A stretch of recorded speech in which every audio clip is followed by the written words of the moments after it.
Welcome to ESPN's Second Take. I'm joined here today with Stephen A. Smith and Skip Bayless. How you doing, Skip? Not doing too bad. How you doing, Steven? Good. I just got back from vacation, talking with Kobe Bryant and the Lakers. Oh, all right. That's nice to know. All right. Anyways. Should we start the show here, guys? Yeah, let's go. All right. So LeBron James says Paul Pierce and Kevin Garnett should give Ray Allen an apology for criticism for signing with the Heat. Why should they apologize, and should they even apologize? What are your thoughts on this, guys? Well, I believe that they do owe Ray Allen an apology for all the heat they gave him when he ended up signing with the Heat, because you gotta see, he was a free agent. He had his choice to go to any team he wanted, and Okay, listen here.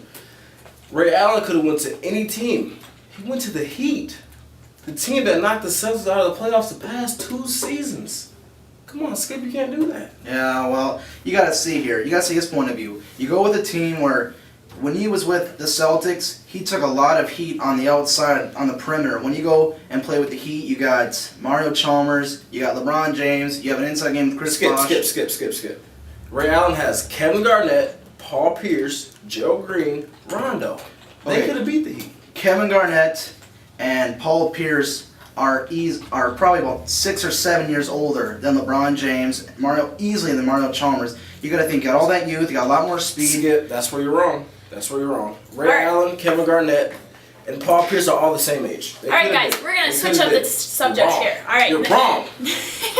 Next question. Here we go. All right, in the NCAA, who will win, Florida State or Clemson? Why do you think this? Oh, this game right here. Oh, what do you think, Skip?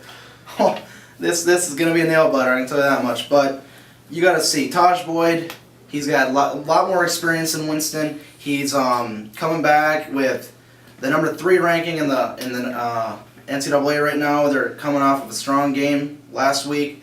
I see Clemson winning by about 2 touchdowns. I see that freshman red shirt kind of having a couple picks and some trouble with that Clemson team. Well, I don't do this often. I don't agree with you often. Yeah. But this time, I think Taj Boyd, Sammy Watkins, and the powerhouse of Clemson in Death Valley, they're going to beat them by at least 2 touchdowns. I call it 42-28. All right. Very good. I'm glad to see we agree on this one. See if we ever agree on that. Next thing. All right, so the Colts general manager, Jim Irsay, said some comments about Peyton Manning. Do you think this was a cheap shot at Peyton Manning? Or what are your thoughts on this, like his comments? In my opinion, it showed very little class. I know he came out after his comments and said that it wasn't directed towards Peyton and it was more towards the special team and defense lack of. That's why they didn't win as many Super Bowls. But I felt some bad blood coming out of that comment, and I think that it was uncalled for, and all it's going to do is give Peyton Manning a better shot at beating his old team. Yes, and I'm going to agree with you one more time for the last time ever in life. So, yeah, I just feel like the comments were a low blow. They were a punch in the kneecap, and it was just really bad. But I can't wait for Peyton Manning to get 27 touchdowns this weekend. Not in one game, but to continue to beat the record. So, yeah, I just feel like it was just a real low blow. Just horrible. No class, and I just feel like Peyton Manning is ready for this challenge. All right. To beat. Good. All right, so now a more local little conversation here. I hear a lot about this. Vikings quarterbacks. Vikings, wow. Should they change their quarterback? What do you think Ponder should do? What are your thoughts here? Let me start this one, Skip. Let me tell you something. The Vikings. The Vikings.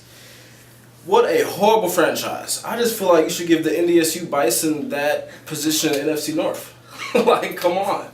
What do? Like, Adrian Peterson, he's a great player, but he's going to get traded to the Seahawks eventually. Like the rest of the good Vikings players do. Tavares Jackson, Sidney All right, Rice, I got to stop you, Stephen Percy A. Harvin. Okay, You're talking I'm a not lot gonna of let you bad stuff okay, here. Go ahead. This is what's going to happen. Josh Freeman, 2 years ago, when they had a different head coach, he threw for 25 touchdowns. Skip. 25 touchdowns, 6 This is where you're interceptions, wrong. This is where you're wrong. 3,500 This is where you're passing wrong. yards. Listen, Skip. That was 2 seasons ago, 2 falls ago, 2 Christmases ago. Listen here. What did he do last year? Last year he passed for 27 touchdowns. How many interceptions? 4,000 pass yards. How many interceptions, though, Skip? Okay, he threw 18 picks.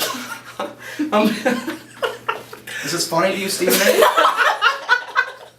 Let me tell you what's How going to many happen. fumbles did he have? Josh Freeman's going to take over. They're going to start utilizing their 6'5" tight end. Adrian Peterson's going to get on a roll.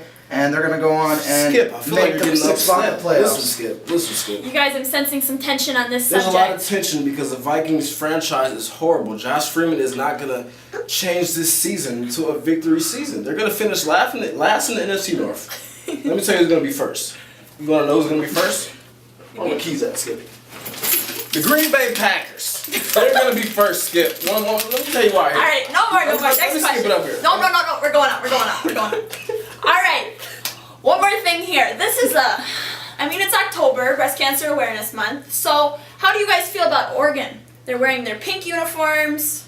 Everything. Real cool here.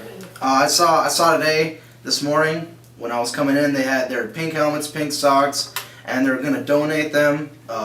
They're donating them in an auction, and the money they raise going to the Breast Cancer Awareness Fund. I think it's a real good thing, and I'm glad to see it, and I'd like to see more teams participating in this.